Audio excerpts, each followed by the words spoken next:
మోదీ 3.0 పై BJP ధీమాతో ఉంది. ఈ క్రమంలో రాబోయే లోక్సభ ఎన్నికల్లో అత్యధిక స్థానాల్లో గెలిపే లక్ష్యంగా బీజేపీ ప్రణాళిక రూపొందిస్తోంది. సొంతంగానే 370 స్థానాలు, ఎన్డీఏతో 400కు పైగా సీట్లు గెలుచుకోవడం తథ్యమని ఇప్పటికే చాలాసార్లు ప్రధానమంత్రి నరేంద్ర మోదీ చెప్పారు. బీజేపీ టార్గెట్ 370 ఎలా సాధ్యమవుతుంది? అందుకు అనుకూలించే అంశాలేమిటి? 2024 ఎన్నికలకు ప్రధాని మోదీ సమర్శంకం పూరించారు. గత 10 ఏళ్లలో చేసిన పనులు, రాబోయే రోజుల్లో పెట్టుకున్న లక్ష్యాలను గుర్తు చేస్తూ బీజేపీ ఎన్నికల వ్యూహాన్ని పార్లమెంటులో ఆవిష్కరించారు. కేవలం హ్యాట్రిక్ గెలుపు మాత్రమే కాదు, ఖచ్చితంగా ఇన్ని సీట్లు రావాల్సిందేనంటూ మోడీ చేసిన ప్రకటన బీజేపీ శ్రేణుల్లో జోష్ తెచ్చింది.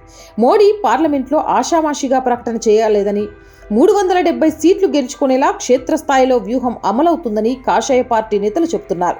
ఉత్తరాదిన రామాలయం అంశంతో వీలైనన్ని ఎక్కువ సీట్లు గెలవడం పెద్ద కష్టం కాదని బీజేపీ లెక్కలేస్తోంది.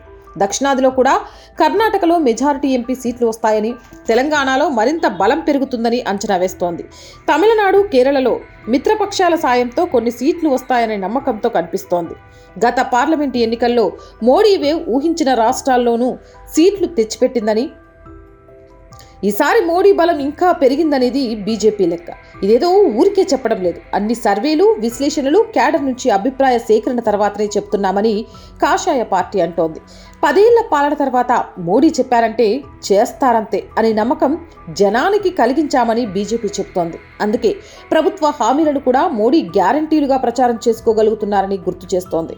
కర్ణాటక ఫలితాల తర్వాత బీజేపీ ఊపు తగ్గిందని ప్రచారాన్ని, ఉత్తరాదిన 3 రాష్ట్రాల ఫలితాలు పటాపంచలు చేశాయని కాషాయ శిబిరంలో చర్చ జరుగుతోంది. ఇక అయోధ్యలో రాముడి ప్రాణప్రతిష్ఠ తర్వాత మోడీ ఇమేజ్ ఎంత పెరిగిందో ఊహించడం కూడా ప్రతిపక్షాలకు కష్టంగా ఉందని బీజేపీ విశ్లేషిస్తోంది. ఇండీ కూటమి పేరుతో హడావిడి చేసిన విపక్షాలు సరిగ్గా ఎన్నికల సమయానికి కకలావికలం కావడం కూడా తమకు కలిసొస్తోందని బీజేపీ లెక్కలేస్తోంది. అసలు బీజేపీకి సీట్లు పెరగవు అని చెప్పడానికి విపక్షాలకు ఒక్క పాయింట్ అయినా ఉందా అని ధీమాగా నిలుస్తోంది. బెంగాల్, ఒడిశా లాంటి రాష్ట్రాల్లో గత ఎన్నికల్లో వచ్చిన సీట్లు ఈసారి సాధ్యమా అంటే మా వ్యూహాలు మాకున్నాయంటూ కొట్టిపారేస్తోంది బీజేపీ. లోక్సభ ఎన్నికల కోసం రాష్ట్రాల వారీగా వ్యూహరచనకు పదును పెట్టింది కమలం పార్టీ. ఇందుకోసం కేంద్ర మంత్రులు, సీనియర్ నేతలు రంగంలోకి కసరత్తు చేస్తున్నారు. ప్రతి రాష్ట్రంలో నేరుగా గెలిచే సీట్లు, మిత్రపక్షాల సహకారంతో గెలిచే సీట్లు, పార్టీ బలహీనంగా ఉన్న, బలమైన మిత్రులు ఉన్న రాష్ట్రాలు, అసలు పార్టీకి ఉనికి లేని రాష్ట్రాలు, ఇలా విడగొట్టి వ్యూహాలు రచిస్తున్నారు బీజేపీ నేతలు. అవకాశం ఉన్న ప్రతి చోట్ల సీట్లు పెంచుకోవడం మాత్రమే కాదు, అవకాశం లేని చోట కూడా అవకాశాన్ని సృష్టించుకోవడం కోసం వ్యూహాలు రచిస్తున్నామని బీజేపీ చెబుతోంది. దేశవ్యాప్తంగా మోడీకి ప్రజాదరణ ఉందని, లోక్సభ ఎన్నికల్లో ప్రాంతీయ పార్టీలు అసలు పోటీనే కాదని, కాంగ్రెస్ చాలా బలహీనంగా ఉందని బీజేపీ అభిప్రాయపడుతోంది. 10 ఏళ్లలో దేశం ఎంత ముందుకెళ్తుందో కళ్ల ముందే ఉందనేది బీజేపీ మాట. కేంద్ర ప్రభుత్వ గణాంకాలే కాదు, అంతర్జాతీయ సంస్థల గణాంకాలు కూడా భారత్ విజయగాథ చెబుతున్నామని ఆ పార్టీ గుర్తు చేస్తోంది. మౌలిక వసతుల కల్పనలో తమ సర్కార్తో ఎవరికీ పోటీ లేదనేది బీజేపీ వాదన. ప్రపంచ దేశాల్లో సంక్షోభాలున్నా ఆ ప్రభావం దేశ ఆర్థిక వ్యవస్థపై పడకుండా ప్రధాని మోదీ కాచుకుంటున్నారని బీజేపీ చెబుతోంది. పెట్రోల్, గ్యాస్ ధరల విషయంలో విపక్షాలది పిడివాదమని, అసలు విషయాన్ని జనం అర్థం చేసుకున్నారని కాషాయ పార్టీ నమ్ముతోంది. విపక్షాలకు వేలెత్తి చూపే అవకాశం లేకుండా మోడీ పాలన ఉందని బీజేపీ బల్లగుద్ది మరీ చెబుతోంది. దీనికి తోడు దేశవ్యాప్తంగా జరుగుతున్న వికసిత భారత్ సంకల్ప యాత్రలకు జనం నుంచి మంచి స్పందన ఉందని గుర్తు చేస్తోంది. ఈ సంకల్ప యాత్రల్నే కౌంటర్ చేయలేకపోతున్న విపక్షాలు ఇక ఎన్నికల ప్రచారంలో బీజేపీ దాటిని ఎలా తట్టుకుంటాయని ఆ పార్టీ ప్రశ్నిస్తోంది. అధికారంలోకి వస్తామని అతి విశ్వాసంతో తప్పులు చేయొద్దని బీజేపీ ఎంపీలకు ఎప్పటికప్పటికీ మోడీ హితవు పలుకుతున్నారు. గెలుపు ఖాయమనే ఉద్దేశంతో జనంలో తిరగడం మానొద్దని హెచ్చరిస్తున్నారు. ప్రతిపక్షాల ప్రచారం మొదలయ్యేలోపే ఓ విడత ప్రచారం పూర్తి చేసేలా ప్లాన్ చేసుకోవాలని చెప్తున్నారు. ఎప్పటికప్పుడు ఎంపీల పనితీరుపై సర్వేలు చేయిస్తున్న మోడీ తేడా వస్తే క్లాసులు పీకడానికి సందేహించడం లేదు. కేంద్ర మంత్రులకు ఇదే సూత్రం వర్తిస్తోంది. స్వయంగా స్వీయ మందింపు కూడా చేసుకుంటున్నట్లు మోడీ చాలా సందర్భాల్లో చెప్పారు.